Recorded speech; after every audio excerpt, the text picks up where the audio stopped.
మొదటి ఛార్జ్షీట్లోనే పేర్కొన్నారు. అప్పట్లో కూడా గూగుల్ టేక్అవుట్ ద్వారా వీళ్ళు ఎవరెవరు ఆ రోజు కలిశారు, విజయసాయి రెడ్డి కానీ, మిథున్ రెడ్డి కానీ, లేకపోతే ఇతను బాలాజీ గోవిందప్ప కానీ, దీంతో వీళ్లతో పాటు రాజ్ కేసిరెడ్డి కానీ, వీళ్ళందరూ ఎవరెవరు కలిశారు, ఎలా కలిశారు అనేది కూడా అందులో క్లియర్గా పేర్కొన్నారు.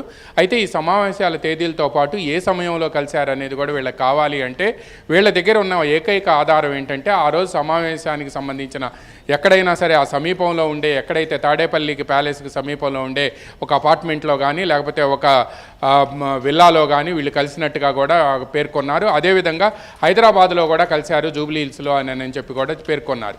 అయితే దీనికి సంబంధించిన సీసీటీవీ ఫుటేజీ ప్రభుత్వం మారిన తర్వాత వీటన్నిటిని కూడా డిలీట్ చేశారు అనేది కూడా సిట్టు భావించి, అందువల్లనే వీళ్ళు అప్పుడు వాడిన ఫోన్ల ద్వారా గూగుల్ టేక్అవుట్ అంటే ఎవరు ఆ ఫోన్ ద్వారా వాళ్ళ మూమెంట్ ఏంటి అనేది స్పష్టంగా తెలుస్తుంది. ఈ గూగుల్ టేక్అవుట్ అనేది మీరు అన్నట్టు వివేకానంద రెడ్డి హత్య కేసులో అప్పటి సిబిఐ ఉపయోగించింది. ఇప్పుడు సిట్టు కూడా మద్యం కుంభకోణంలో ఈ గూగుల్ టేక్అవుట్ను ఉపయోగించి ఆ రోజు ఎవరెవరి ఫోన్ల మూమెంట్ అక్కడ ఉంది, ఆ ఇంట్లో ఉంది అనేది కూడా వాళ్ళు తెలుసుకోగలిగారు. దాన్ని వినియోగించే వీళ్ళందరూ కూడా అక్కడ సమావేశం అయ్యారనేది తేల్చారు. ఈ గూగుల్ టేక్అవుట్ ద్వారా సిండికేట్ల మీటింగులతో పాటు ఇప్పుడు ధనుంజయ రెడ్డి అండ్ కృష్ణమోహన్ రెడ్డి కూడా ఈ సమావేశాలకు వెళ్ళారు అనేది కూడా తేల్చారు.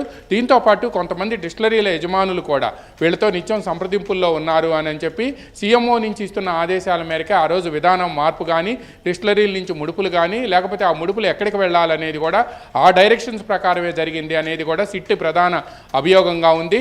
అయితే అసలు ఈ మొత్తం వ్యవహారంతో తమకు సంబంధం లేదని, తాను ఐఏఎస్ అధికారినని, పైగా ముఖ్యమంత్రి కార్యదర్శిగా ఉండి తాను పాలనా వ్యవహారాలలో ఉంటాను కానీ ఇటువంటి వ్యవహారాల్లో తానేలా జోక్యం చేసుకుంటానని కూడా ఇటీవల జవహర్ రెడ్డి కోర్టు ముందు ఆవేదన వ్యక్తం చేశారు. అయితే సిట్టు మాత్రం ఈ వాదనను కొట్టిపారేస్తుంది. గూగుల్ టేక్అవుట్ ద్వారా, అదేవిధంగా కాల్ డేటా రికార్డు ద్వారా ఈయన ఎవరెవరితో ఎప్పుడు మాట్లాడారు, అదేవిధంగా ఎక్కడికి వెళ్ళారు అనేది కూడా వీళ్ళు ఆధారాలు సంపాదించారు. సిండికేట్ సమావేశాలతో పాటు కొంతమంది డిస్టిలరీల యజమానులతో కూడా వీళ్ళు సమావేశం అయ్యారు అని కూడా డిస్టిలరీల యజమానులు ఇచ్చిన కన్ఫెషన్ స్టేట్మెంట్ ద్వారా కూడా వీళ్ళు ప్రూవ్ చేసినట్టు తెలిసింది. అదేవిధంగా బాలాజీ గోవిందప్ప కూడా దాదాపుగా కొన్ని డిస్టిలరీల యజమానులతో నిత్యం సంప్రదింపుల్లో ఉన్నారు అని కూడా ఆయన ఆదేశాల మేరకే ఆ మద్యం ముడుపులు నేరుగా రావటం కానీ, బ్లాక్ను వైట్గా చేయటం కానీ, బంగారం షాపులు వాళ్ళకి ఇచ్చి గోల్డ్ మర్చెంట్స్ దగ్గర నుంచి ఇన్వాయిస్లు రైజ్ చేయించి బ్లాక్ను వైట్గా మార్చడం కానీ, లేకపోతే బంగారు నాణ్యాలు కొనుగోలు చేయటం కానీ ఇవన్నీ కూడా జరిగాయి అనేది కూడా, ఇదంతా కూడా బాలాజీ గోవిందప్ప ద్వారానే జరిగింది అనేది కూడా చెప్తున్నారు.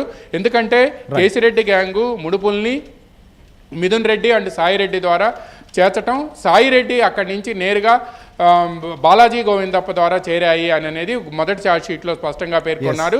ఇప్పుడు రెండవ ఛార్జ్షీట్లో కూడా వీళ్ళ ముగ్గురు పాత్రపైనే ప్రధానంగా పేర్కొన్నట్టుగా మనకు సమాచారం అందుతుంది. శ్రీహరి రైట్. ఇక కోర్టు దగ్గర మన ప్రసాద్ కూడా ఉన్నారు, ఒకసారి వెళ్దాం. ప్రసాద్, ఏంటి మనం చూసాం ఏదైతే ఇప్పటి వరకు అరెస్ట్ అయినటువంటి వారి విషయంలో ముఖ్యంగా ఇటు కృష్ణమోహన్ రెడ్డి కావచ్చు, లేకపోతే ధనుంజయ రెడ్డి, వీరందరూ బాలాజీ గోవిందప్ప దాదాపు 90 రోజులు అవుతున్నటువంటి పరిస్థితి. ఈ నేపథ్యంలో మరొక ఛార్జ్షీట్ కూడా దాఖలు చేయబోతున్నారు. ఇప్పటికే ఏమన్నా కోర్టు వద్దకు చేరుకున్నారా, లేదా ఏ సమయానికి వచ్చేటువంటి అవకాశం ఉంది? మనకున్న ఇన్ఫర్మేషన్ ఏంటి?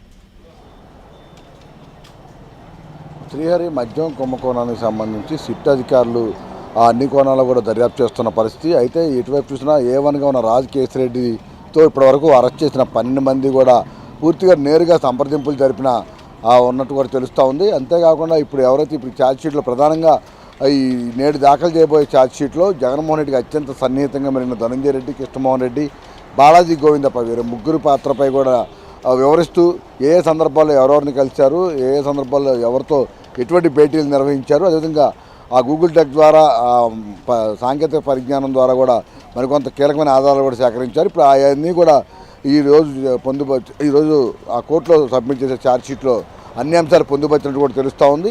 అయితే ఇప్పటివరకు కూడా మొదటి నుంచి ఈ అరెస్టులు ప్రారంభమైనప్పటి నుంచి కూడా ఇందులో ఎక్కడ ఎటువంటి ఆధారాలు లేవు, ఇదంతా కూడా రాజకీయ కుట్రతోనే ఈ అరెస్టులు జరుగుతున్నాయి, ఈ కేసులు నమోదయ్యాయంటూ వైసీపీ నాయకులు ఏదైతే చేస్తున్నారో వాటికి పూర్తిగా విరుద్ధంగా ఆధారాలు సేకరించిన తర్వాత సిట్టు ఒక్కొక్కరిని అరెస్ట్ చేయడం ప్రారంభించింది.